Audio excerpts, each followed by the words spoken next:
I just wanted to start with a very simple question, and it is, you have talked about the hypocrisy of the liberal left in the world. What is wrong with these people, with the global left, and how could we deal with this?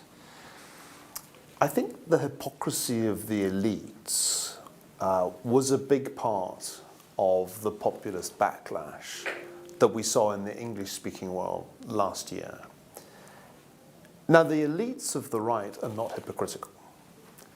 That is to say that they accept the implications of capitalism, that there will be inequality, and the winners will do well.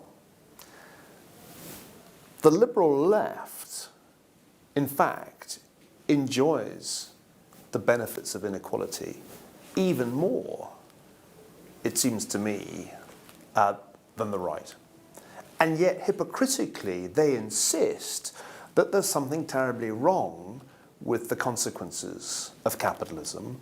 They buy Thomas Piketty's book, and they engage in a kind of sub-Marxist dialogue, all the while quaffing Chardonnay on their estates in Martha's Vineyard or in their homes in Aspen.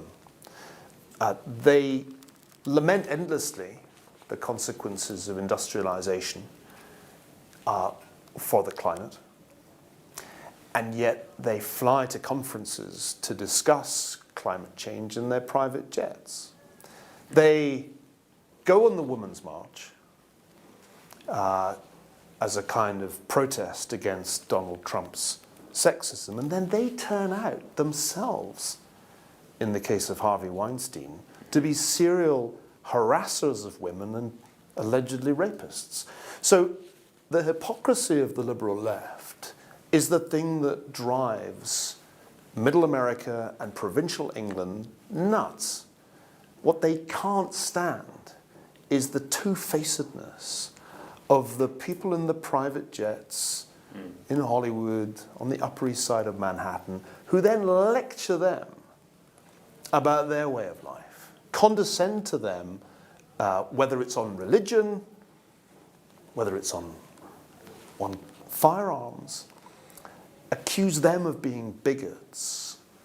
I think it's that hypocrisy that most infuriates people. You asked what we can do about it. Actually, it's simple. Expose it. Point it out.